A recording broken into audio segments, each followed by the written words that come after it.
Kalau tadi kita sudah mendengarkan cerita inspirasi dari Fadli dan Jendi, kali ini saya hendak mengundang satu remaja putri yang juga mengalami hal yang hampir sama, yaitu kakinya harus diamputasi. Mari kita sambut Deborah Malau. Iya, terima kasih ya sudah mau datang di acara KKNB. Silakan duduk. Deborah, pertanyaannya sama, apa yang terjadi pada kakimu? Kaki aku hilang satu, Pak.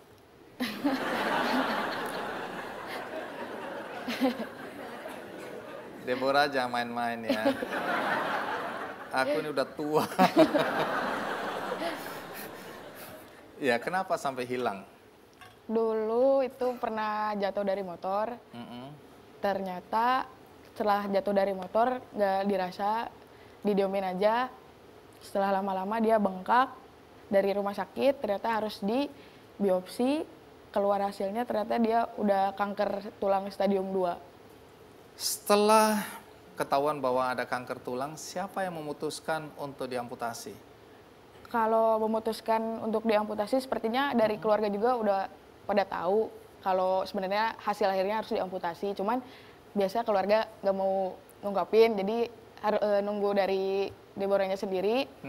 Itu sekitar bulan 9 awal, itu tuh jam 2 pagi udah nggak kuat lagi, karena kan setiap malamnya nggak bisa tidur, terus kaki juga tidur karena kesakitan, terus sehari-hari juga kaki nggak bisa kayak digerakin lagi, jadi jalan juga udah nggak kuat.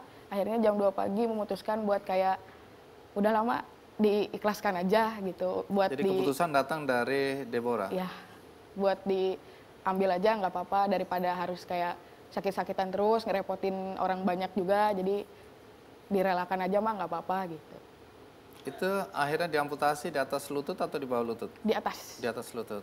Karena dari dokternya harus dilebihin, takutnya kayak menyebar gitu, harus dilewatin di atas lutut. Oke, baik. Nah, apa persisnya yang terjadi pada Deborah? Mari kita simak liputan berikut ini.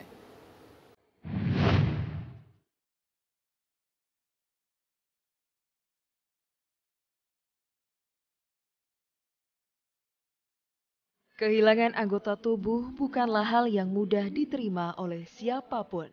Begitu juga bagi Deborah Evita. Di tahun 2014, Dara kelahiran 28 Desember 1996 ini mengalami kecelakaan, sehingga di tahun 2015 divonis menderita kanker tulang.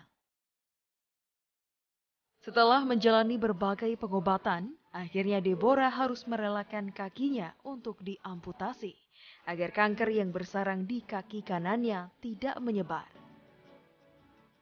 Dia nggak ngasih tahu bahwa dia jatuh dari motor dibonceng temannya. Tahu udah lama, terus dibawa ke rumah sakit Emmanuel. Di Emmanuel diperiksa, ini harus diangkat. Udahlah, mati saya perasaan. Kalau kita lihat kondisinya pada waktu itu, namanya orang tua,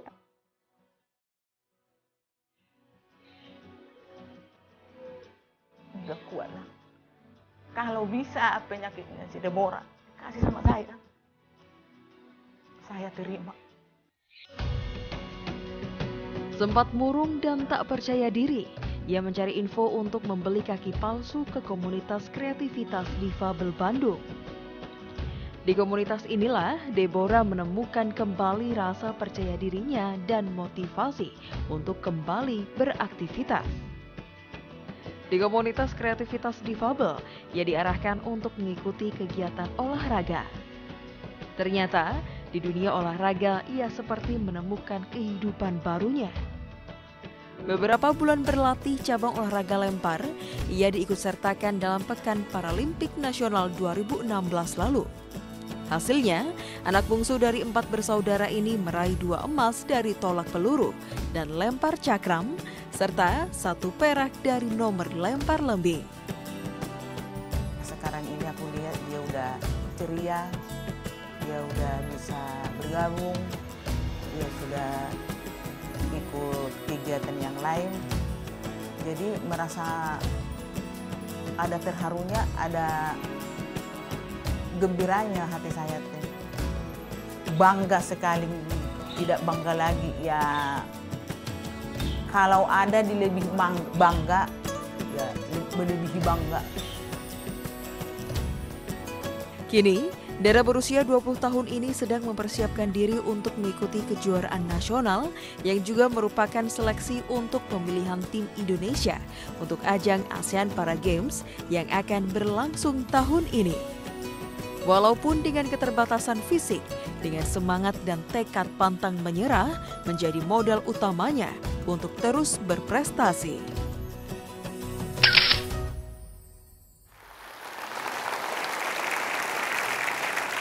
Deborah, waktu itu apa yang Deborah rasakan atau pikirkan ketika memutuskan untuk dipotong kakinya? Pertamanya pas memutuskan buat berani diamputasi, sempat mikir juga ke depannya, wah nanti kegiatan kayak gimana, terus masa depan kayak gimana, sempat mikir yang paling diutamakan itu mikirin masa depan, karena pasti ngelihat orang-orang, terus apalagi kayak sebutan orang-orang kan belum tahu, banyak orang difabel, terus mereka terus kayak ngecap orang itu cacat gitu. Sempat kayak sakit hati juga sih, sempat kayak terpuruk banget, kayak nggak bisa bangkit waktu awal-awal diamputasi, terus sempat kayak nggak berani buat ngelihat orang-orang, apalagi anak-anak kecil gitu. Terus kayak mereka tuh kayak yang ngelihat dari atas sampai bawah sampai atas tuh benar-benar diliatin, jadi kayak yang gimana gitu ya, tidak nyaman. Pekerjaan orang tua apa ya? Buka warung, Pak. Ayah masih ada? Udah nggak ada. Meninggal? Meninggal. Oh, tinggal ibu, jadi orang tua tunggal ini ya? Ibu jualan sembako. Baik. Nah, bagaimana ceritanya bisa jadi atlet lempar lembing, lempar cakram, tolak peluru tadi? Dari tempat KKD, kelompok kreativitas difabel. Di situ awalnya hanya buat kayak mesen kaki palsu sama nanya-nanya cara pakainya kayak gimana, terus kayak adaptasinya kayak gimana. Cuman dari situ mereka kayak ngasih jalan, sekarang kegiatannya apa, terus umurnya berapa, terus ditawarin kalau misalnya kamu terjun ke bidang olahraga mau nggak, katanya gitu. Di situ kan sempat bingung juga, orang dikatakan olahraga nggak pernah olahraga gitu. Pas di situ ditawarin buat ke gelanggang olahraganya ke Gor Pajajaran. Di situ sempat nyari-nyari sendiri karena kan nggak tahu banget itu ada organisasi olahraga buat difabel. Nanya-nanya, ternyata waktu itu tuh ketemu sama atletnya langsung, atlet lempar lembing. Terus diarahin ke pelatihnya, ke kepala pelatih, disuruh lihat dulu, lihat kayak gimana orang disabilitas olahraganya kayak gimana. Minggu depannya disuruh ikut latihan, terus beberapa kali langsung disuruh ikut seleksi. Seleksi untuk cabang tolak peluru, ya, cakram, dan lempar lembing tadi ya? Udah kamu katanya ikut 3 nomor aja sekaligus, katanya gitu kan. Nah, nanti ceritakan lebih lanjut ya bagaimana tantangan yang dihadapi oleh seorang atlet yang tidak punya kaki, yang selama belum kakinya diamputasi nggak pernah olahraga tadi ya. Iya. Nah, bagaimana kisah Deborah berikutnya? Kita rehat dulu, ikuti terus kita. Tadi Deborah baru menceritakan pengalaman hidup ya, bagaimana ketika kanker tulang, akibat kanker tulang, kemudian Deborah harus diamputasi pada usia 19 tahun. Tetapi sekarang kalau kita lihat ada 2 medali, ini medali emas ini ya? 3. Oh, ada 3, 2 medali emas dan 1 perak atas prestasi olahraga. Itu Deborah dapatkan justru sesudah diamputasi. Apa Mama setuju waktu akhirnya Deborah jadi atlet? Kalau Mama pertamanya bingung.